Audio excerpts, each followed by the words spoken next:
am frustrated with Christian media review sites. Now, this may seem to be an opinion out of left field. My channel focuses on anime and general nerdiness, so why am I talking about Christian movie review sites, and also why is this my first video after 2 months? Well, I feel like the fact that I'm a fan of anime and that I use these sites quite regularly is why I'm qualified to speak out about this subject, and I'm very sorry about the break. I'm going to try to develop some kind of schedule. The fact is that Christian media review websites are scared of anime.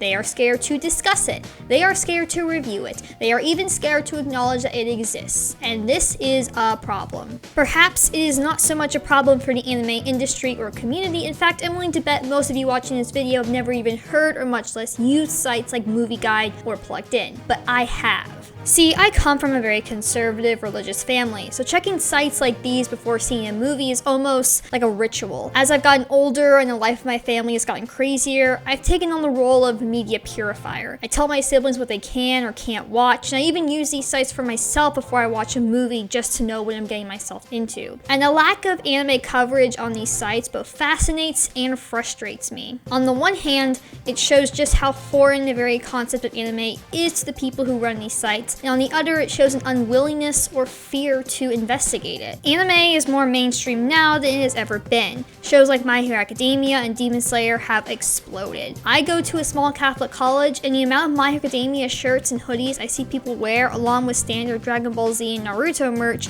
amazes me. I go to a school of less than 1,500 people, and I can see just how popular anime is with my generation. With the rise of the internet and social media, kids can learn about and access anime far easier than ever before. This is different than watching Dragon Ball, Sailor Moon, and Naruto after school, or going to Target and buying a Pikachu plush. Now kids can watch YouTube videos discussing anime, they can go on Twitter and Instagram and post about it, they can go to almost any clothing store and find some kind of anime merchandise. Manga is also more accessible now than ever, with apps and public libraries and bookstores everywhere. Walmart carries a lot of anime films and series on DVD in their stores. Heck, major streaming sites are cashing in on anime. You don't just have to go to Crunchyroll or Funimation to experience anime anymore. Netflix, Amazon, and Hulu are all trying to compete in the anime market. Hulu is now partnered with Funimation, Netflix and Amazon are buying exclusive licenses to big shows, and even HBO Max is going to have Crunchyroll's library. These big streaming sites are probably used nearly every day by the families who turn to these websites for guidance. The fact that these sites ignore anime is disturbing. The children of these families are going to be exposed to anime one way or another. It might be through their friends at school, social media, or memes. JoJo's is best known by most people just for the memes. Anime is becoming more and more prominent in popular culture, and its influence is spreading. Naruto is in the kids section on Netflix. Your child will encounter anime at some point. These sites have desperately ignored anime as long as they could, but that's starting to change. In 2019, Dragon Ball Super Broly was such a huge success. Plugged In actually reviewed it, and you can tell the reviewer was just so confused, but they still reviewed the film, and I have to give them props for that. But reviewing the odd Miyazaki or well-performing film is not enough. So what do I recommend these sites do? 1. Stop being scared of anime. In Christian circles, anime has a bad reputation, and partly for a very good reason. But as a result, really good shows and movies that don't have that kind of content are dismissed, and you cannot get these people to think any differently. Trust me, I have tried. These sites need to treat anime the same way they treat all the content that comes out in the West. 2. Just because it is animated does not mean it is for children. This is a problem with how animation is viewed in general, but I feel like it needs to be especially stressed regarding anime. You will see blood, mature content, and you will see the stories tackle mature themes. Why? Because most anime is not made for children. Most of it is made for adults and teenagers, and even the stuff that is made for a younger audience like Dragon Ball or Naruto will still have a different level of content than what the West is used to in children's media because there is a cultural difference. These sites need to understand that before approaching anime. Don't review it like a kid's show, review it like you would anything else. 3. Don't seek out bad shows right away. Just cover the big stuff. I'm not expecting any of these sites to review every single show, every season. That would be ridiculous. I am only asking that they cover the stuff that looms large online and on these streaming sites. Movies are super easy to watch and review. Shows like Death Note, Attack on Titan, My Hero Academia, Cowboy Bebop, One Punch Man, Neon Genesis Evangelion.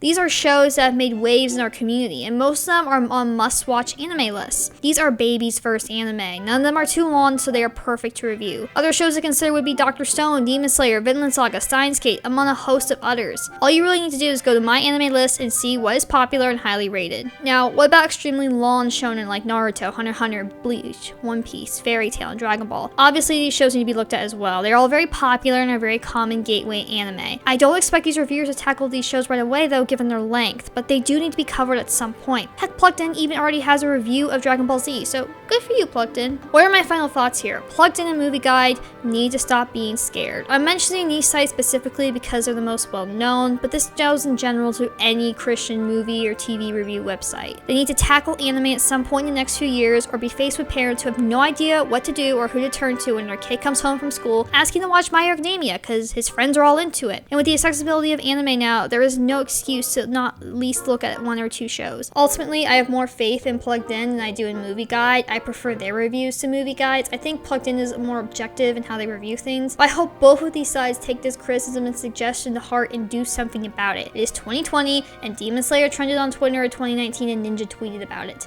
These sites have to make a move. Anyway guys, that's all I have for today's video. Let me know your thoughts down in the comments below. I'm really hoping that these sites do something about this issue. I feel like it's important and it is definitely a growing question I feel like a lot of parents in the Christian community definitely have. But anyway, let me know your thoughts down in the comments below. I'm so glad to be back from break. I'm hoping to be making more videos in the future. I already have one down the pipeline about Vinland Saga, so that's going to be really cool. Thank you guys so much for watching. Please be sure to like and subscribe and follow me on Twitter and let me know what kind of videos you guys want to see. Thank you so much for watching. I hope you guys have an awesome day.